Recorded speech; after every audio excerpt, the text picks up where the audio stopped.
Even as we offer those blessings, we really don't stop and think that much about the things that are going on in our own lives, and in the lives of our loved ones and friends, and in the lives of the world. As we look across the world, things are not always as pleasant and as hopeful as we would hope they are to be. There's been a lot of disasters this year, a lot of hurricanes, a lot of time in which people have great losses in their lives. And yet we have to find ways in which we can help those move forward in their lives.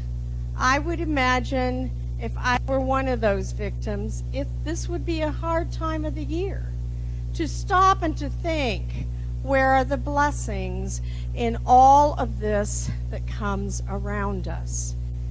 Whether we have been victims of something as devastating as a hurricane, or there have been other things occurring in our lives, whether that is health or death or experiences that we were not expecting, it is sometimes difficult for us to give thanks. As we looked at the scripture that has been read for us today, it starts by Jesus expressing the fact that he's on the way to Jerusalem.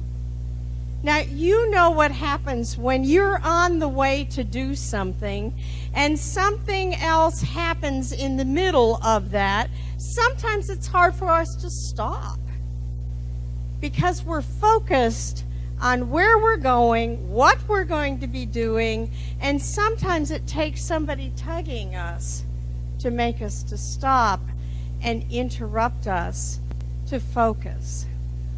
The lepers are along the side of the road. They must keep a distance.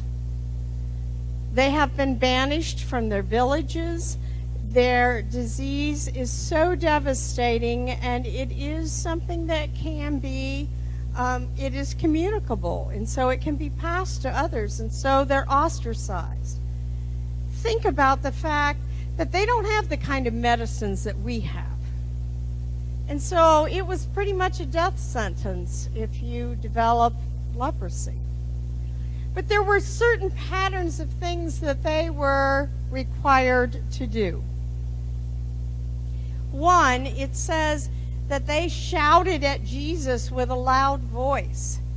They were required to shout at anyone who was coming in their eyesight with a loud enough voice that people would not get too close to them. But they shout at Jesus asking for mercy. The word is sometimes translated pity. For Jesus to look upon them in a way that Jesus can offer to them something that others cannot. They've heard about this person, Jesus. And so they ask for mercy and pity. Jesus turns to them and says, "Go and show yourself to the priest." Don't you find that a little awkward? He doesn't say, "I'm going to heal you." He doesn't say to them any specific thing. How are you doing? How can I help you? Whatever. He just says, "Go and show yourselves to the priest that you have been made well." In that instant, they are not made whole. We have nothing in this scripture that says that there was some instantaneous healing that went on here. Jesus asked them to go. In other words, Jesus is saying, you're going to have to take some responsibility for this healing to come into your life. In those days, the priests had a lot more responsibility than just the spiritual welfare of a congregation or a group of people. If one had been ostracized in any way from a community, In order to be declared well and be able to go back into that community, they must have an okay from the priest, who would examine them and make sure that all aspects of their lives had been healed. Jesus is saying to them, as you go along the way, the healing is going to come into your life, and when you arrive at the priest, you will be made well.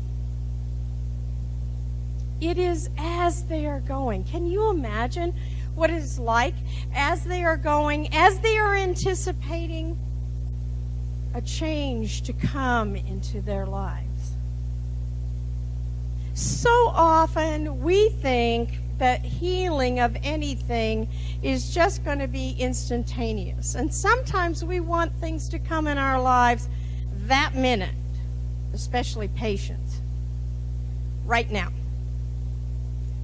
And we forget that Jesus is saying to us, for healing to come into our lives, whether it be emotional healing, physical healing, a healing of relationships with one another, there has to be some sense of action.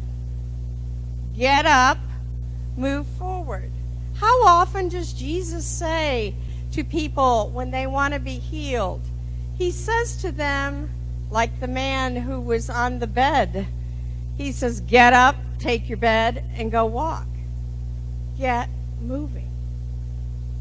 Some action that we have to participate in.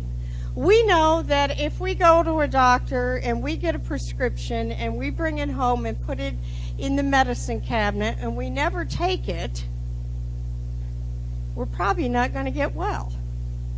Because we haven't done the things that we can do to make that healing come into our lives. It is that way with all of our relationships. It is that way in a congregation as well. Jesus invites us to begin moving, to begin going in the direction that we are hopeful of what will happen to us. If we want unity, we have to work toward that. If we want God's grace and abundance to come into the midst of a congregation so that we grow, we have to work at that. We have to do our part in the healing of God's grace. But then there is the one who seems to be different from the others. We assume that the other 9 were not thankful. It doesn't say that. They at least didn't come back to Jesus and express that thankfulness. The one does. The one makes his way back to Jesus because I have a feeling that in the midst of this going and walking, he recognizes that the healing is coming into his life, and so he goes back to Jesus to offer thanks and to worship. He bows down, thanks this person. And Jesus says to him, you have been made well. The word there is not the same kind of healing that the word had been used before. The word that is used here is the word that means wholeness, completeness. All of life has been made well, and that is the word that we translate salvation. Wholeness. Being made well by God's grace. That is salvation. Wholeness. Jesus says to him, your faith has made you well. It has made you whole. And then he sends him right back to still go to the priest, to be declared whole in the congregation and the community in which you live. It meant they could go back to their families. It meant they could go back out of isolation. It meant the whole world for these people were going to be changed. And that which was a death sentence is flipped around. Where do we need to get going and move forward? And when do we need to stop and give thanks for God's abundant grace in our lives and in the lives of the people? Let us move forward and give thanks. Amen.